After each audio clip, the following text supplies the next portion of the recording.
PIMS,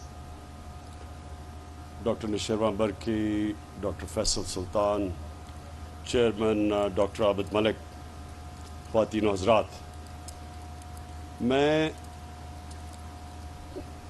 آج اس لیے خوش ہوں کہ میں نے جب ایمرجنسی دیکھی، جب ہماری گورنمنٹ آئی پہلی دفعہ، تو میں ایمرجنسی کا ایک دن رات کو چکر لگایا PIMS کی، تو جس حالات میں لوگوں کو میں نے دیکھا، تبھی فیصلہ کیا کہ ہمیں یہاں اتنے بڑے ہاسپٹل جو ارد گرد سے سارے لوگ PIMS آتے ہیں، کہ جو سب سے تکلیف میں لوگ آتے ہیں وہ ایمرجنسی میں آتے ہیں، اور اگر ادھر یہ نہیں بات کہ وہ ریفلیکٹ کرتا ہے ہاسپٹل کی کوالٹی، وہ انسانیت کا تقاضا ہے کہ جب ایک مریض سب سے زیادہ تکلیف میں ہو، اس کے لیے سب سے بہتر علاج ہو۔ تو یہاں الٹا ہے کہ PIMS کے اندر تو کئی بڑی اچھی ڈپارٹمنٹس ہیں، خاص طور پہ ڈینٹسٹری کی میں تعریف کروں گا، لیکن ایمرجنسی کے حالات بہت برے تھے جب میں نے دیکھا۔ تو آج ہم نے پوری وہ ایک پروسیس سے گزرے ہیں، باہر سے آرکیٹیکٹ جو اسپیشلائزڈ ہاسپٹلز بنانے کے آرکیٹیکٹ ہیں، گرام ریپ، جنہوں نے شوکت خانم کا بھی ڈیزائن کیا اور شوکت خانم دونوں ہاسپٹلز کا ڈیزائن کیا، اور آج اگر شوکت خانم کو دونوں ہاسپٹلز کو جوائنٹ کمیشن انٹرنیشنل کی سرٹیفیکیشن ملی ہے، تو اس کی ایک یہ بھی وجہ ہے کہ وہ ایک بلڈنگ بنی ہوئی ہے، ایک اسپیشلائزڈ ہاسپٹل کے ڈیزائنر نے، آرکیٹیکٹ نے بلڈنگ بنائی ہے۔ تو ہم یہ بھی چاہتے تھے کہ یہاں بھی یہ جو ایمرجنسی بنے وہ ایک اسپیشلائزڈ ہو، یعنی وہ خاص طور پہ کیٹر کرے جو کہ ایمرجنسی کے مریض آتے ہیں۔ تو اس کے لیے پھر گرام ریپ جو کہ امریکن آرکیٹیکٹ ہیں، جو اسپیشلسٹ ہیں، اور میں خاص طور پہ اپنے اوورسیز پاکستانیز کا شکریہ ادا کرنا چاہتا ہوں، کیونکہ انہوں نے اسپانسر کیا، جتنا بھی خرچہ تھا یہ ایمرجنسی کے ڈیزائن پہ، ہمارے اوورسیز پاکستانیز نے وہ خرچہ دیا۔ یہ چیز ثابت بھی کرتی ہے کہ یہاں کتنی ہماری قوم کتنے کھلے دل کی ہے، جنرس لوگ ہیں۔ ان کو میرے خیال میں کوئی دنیا میں اتنی قوم اللہ کے نام پہ پیسہ نہیں دیتی جتنی پاکستانی قوم دیتی ہے۔ تو انہوں نے اسپانسر کیا، اور اب آج ہم نے گراؤنڈ بریکنگ کی ہے، اور یہ پاکستان میں سارے پاکستان میں اب ایک جو سب سے کوالٹی کی ایمرجنسی بنے گی وہ یہ، اس کی آج ہم نے آج اوپننگ کی ہے، اس کی گراؤنڈ بریکنگ کی ہے۔ اور میں اس لیے بھی یہ جو آپ نے جناح ہاسپٹل کی بھی آج ہم نے سٹون لینگ کی، جناح ہاسپٹل جو 300 بیڈ کا ہاسپٹل ہے، اور یہ ڈاکٹر فیصل نے صحیح کہا کہ 1985 کے بعد یہ پہلی دفعہ اسلام آباد میں ایک نیا ہاسپٹل بن رہا ہے۔ یہ ہم سب کو سمجھنا چاہیے کہ اسلام آباد پاکستان میں سب سے تیزی سے بڑھتا ہوا شہر ہے۔ آپ سب کو حیرت ہوگی کہ 2010 اور اب 10 سالوں کے اندر اسلام آباد کی آبادی دگنی ہو گئی ہے۔ سو اتنی تیزی سے یہ شہر بڑھ رہا ہے، تو 85 کے بعد اگر ہاسپٹل نہیں بنا تو اس لیے اتنا زیادہ ہاسپٹلس کے اوپر رش پڑتا ہے، ڈاکٹرز پہ پریشر پڑتا ہے، اس کی سٹینڈرڈز اور کوالٹی مینٹین کرنا مشکل ہو جاتا ہے۔ تو اس لیے یہ ایک بالکل اسٹیٹ آف دی آرٹ، اور یہ بھی ایک اسپیشلائزڈ ہاسپٹل بن رہا ہے جس کی آرکیٹیکچرل ڈرائنگز امریکہ سے بن کے آ رہی ہے، اور انشاءاللہ ہمیں امید ہے کہ ہمارے بھی آرکیٹیکٹس اس کو فالو کر کے یہاں بھی ان کی ٹریننگ ہوگی، وہ بھی اسپیشلائزڈ ہاسپٹل کی ڈرائنگز بنا سکتے ہیں۔ تو یہ میں نے 2 آج ان کی اوپننگ کی ہے، اور میں نے یہ تیسری جو بات کہنی تھی وہ ہیلتھ کارڈ کی ہے۔ میرا یہ ایمان ہے کہ ان 3.5 سال میں کسی پاکستان کی حکومت نے اتنا زیادہ کام عوام کے لیے کیا ہی نہیں ہے۔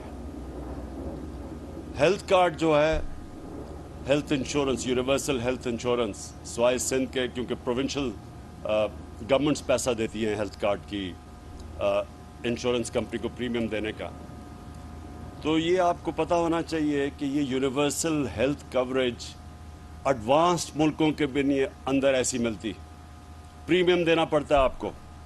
یہاں ہم اپنی آبادی کے لیے مفت ہیلتھ انشورنس دے رہے ہیں۔ اور یہ کتنا بڑا خواب تھا، تو شروع میں ساروں نے کہا کہ یہ ہو ہی نہیں سکتا. پہلے ہم نے خیبر پختونخوا سے شروع کیا چھوٹے پیمانے پہ، پھر ہم نے آخر میں فیصلہ کیا کہ ہم جتنے بھی ہمارے صوبے ہیں ہمارے نیچے، سب کو، ہر خاندان کو ہم ہیلتھ کارڈ دیں گے. میں سمجھتا ہوں کہ یہ ہماری جو خواب ہے پاکستان کی، جو اس کی ویژن تھی،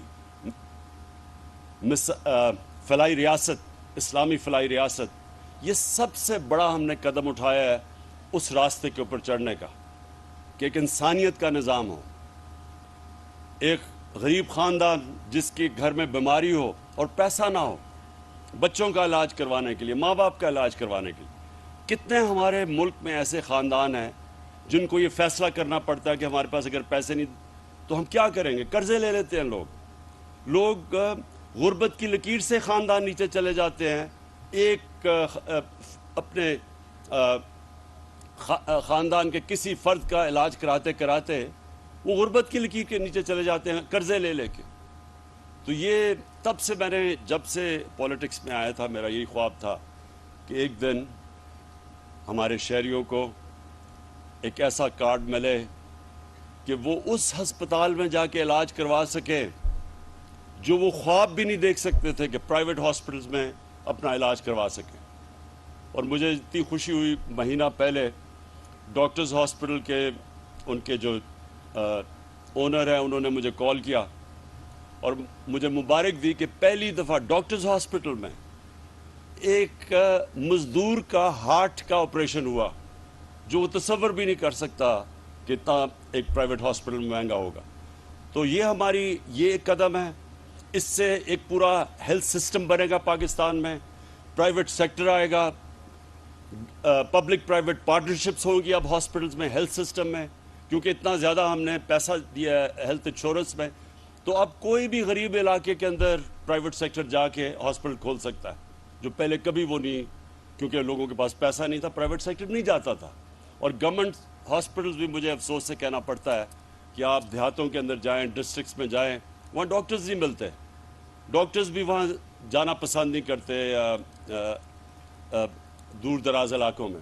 مجھے میاں والی میں کیونکہ میرا حلقہ تھا، میں وہاں کیمپیننگ کرتا تھا، بہت برے حالات ہوتے تھے ہاسپٹلز کے، کیونکہ ڈاکٹرز عموماً جاتے نہیں تھے وہاں، نرسز نہیں ملتی تھی وہاں. تو اب پرائیویٹ سیکٹر کو انسینٹو مل گیا ہیلتھ کارڈ کی وجہ سے کہ وہ بھی اب دور دراز علاقوں میں جا سکتے ہیں.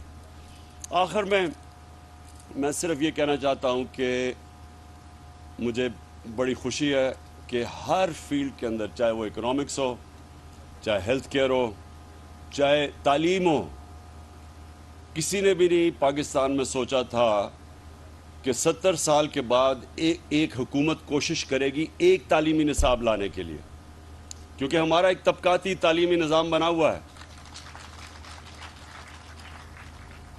امیر کے لیے انگلش میڈیم اور اچھے نوکریاں، ہمارے نیچے عوام کے لیے ممکن ہی تھا اوپر آنے کا، کیونکہ تعلیم کا سسٹم ہی اوپر نہیں آنے دیتا تھا.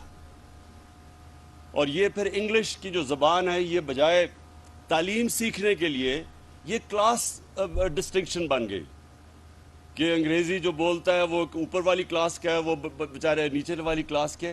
اتنا بڑا یہ غلامی کا ہمارے اوپر بوجھ پڑا ہوا ہے کہ ہم کئی دفعہ میں دیکھتا ہوں کہ لوگ صرف یہ ثابت کرنے کے لیے پڑھے لکھے ہیں، وہ پہلے انگریزی میں 4-5 جملے کہتے ہیں، پھر اردو میں آتے ہیں. یہ جو ہم نے اپنے اوپر احساس کمتری کا نظام بنایا ہوا ہے، یہ صرف اور صرف ایک کلونیل ایجوکیشن سسٹم کی وجہ سے، جو ہم نے چینج نہیں کیا. تو آج مجھے بڑا فخر، ہم نے شروعات کر دی ہے بڑی مشکلوں سے. ایک کوٹ سلیبس، ایک کریکولم، نصاب، اور 5 سے پھر آہستہ آہستہ اوپر لے کے جائیں گے. اور اس کے علاوہ جو ہم نے سیرت نبی کا فیصلہ کیا کہ اپنے سارے بچوں کو نبی کی سیرت پڑھائیں گے کیریکٹر بلڈنگ کے لیے. یہ بڑا ضروری ہے. بڑی قوم بن ہی نہیں سکتی جب تک اس کا کیریکٹر بڑا نہ ہو. ہم جب مدینہ کی ریاست کی بات کرتے ہیں، مدینہ کی ریاست کی سب سے بڑی کوالٹی کیا تھی؟ نبی صلی اللہ علیہ وسلم نے لوگوں کے کیریکٹر بدل دیے. وہ فکری انقلاب تھا. لوگ غلط سمجھتے ہیں کہ وہ تلوار سے کوئی انقلاب آیا تھا. ان کے مدینہ کے ہجرت پہ پہنچنے کے اور ان کے دنیا کے جانے کے بعد جو 10 سال تھے، صرف جنگوں کے اندر کوئی 1000 سے 1200 لوگ مرے تھے ٹوٹل، لیکن وہ سارا عرب ان کے نیچے آ گیا تھا. تو وہ تلوار سے نہیں ہوا تھا، ذہن بدلے تھے انہوں نے، فکری انقلاب تھا. اور وہ ہماری بدقسمتی یہ ہے کہ ہم نے کبھی کوشش ہی نہیں کی جب سے ہمارا ملک بنا ہے کہ لوگوں کو بتائیں تو صحیح کہ وہ جو قرآن ہمیں حکم دیتی ہے کہ ان کی زندگی سے سیکھو، وہ کیا وجہ تھی؟ وہ ہماری بہتری کے لیے ہے. جو قوم ان کی سنت پہ چلے گی وہ اٹھ جائے گی. اور کیونکہ وہ رحمت العالمین تھے، وہ صرف مسلمان نہیں، سب انسانوں کے لیے رحمت بن کے آئے تھے. تو جو بھی ان کی سنت پہ چلے گا وہ قوم اوپر آ جائے گی. تو اس لیے ہم نے یہ بھی رحمت العالمین اتھارٹی بنائی ہے. اس کا مقصد ہی یہ ہے کہ اپنے بچوں کو یونیورسٹی اسٹوڈنٹس کو کم از کم ان کو یہ پتا ہو کہ ان کی زندگی کیا تھی، انہوں نے کیسے کیریکٹر بدلے، کیسے جو ان کے ارد گرد تھے سب لیڈرز بن گئے. تو یہ مجھے جو سب سے خوشی ہے کہ ہم نے تعلیم کے اوپر وہ کام کیا ہے، ہیلتھ میں وہ کیا ہے، اکانومی کو ٹھیک کیا ہے. آج ہمارے سارے اکانومی کے انڈیکیٹرز رائٹ ڈائریکشن میں ہیں. IMF کہہ رہا ہے کہ پاکستان سسٹینیبل گروتھ پہ نکل گئی ہے.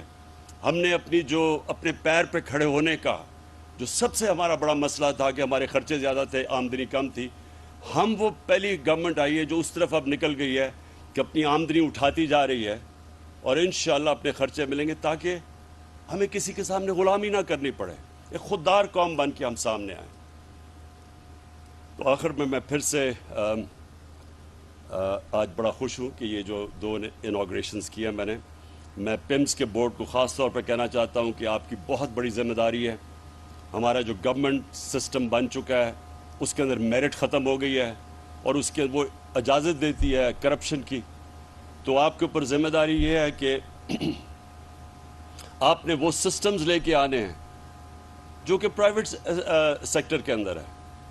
جو گورنمنٹ سیکٹر ہے وہ کوئی وجہ نہیں کہ وہ اگر پرائیویٹ سیکٹر کے سسٹمز لے کے آئے اور انسولیٹ کر لے. بورڈ کا بنانے کا مقصد ہی یہ ہے کہ وہ بورڈ اس طرح ہاسپٹل چلائیں جس طرح پرائیویٹ سیکٹر چلتا ہے.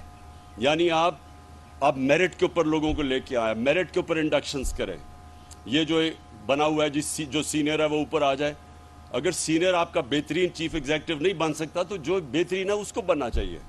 اور جتنا آپ میرٹ کے اوپر لوگوں کو لے کے آئیں گے اتنا ہاسپٹل کی سٹینڈرڈ اوپر چلی جائے گی. تو بورڈ کا تو مقصد یہ ہے. تو آپ کی بہت بڑی ذمہ داری ہے، میں بورڈ کو کہنا چاہتا ہوں، کیونکہ ہمیں بڑی امید ہے یہ پمز میں پوٹینشیل ہے کہ یہ ایک گورنمنٹ ہاسپٹل ہوتے ہوئے پاکستان کی پرائمری انسٹیٹیوشن بن سکتی ہے. شکریہ.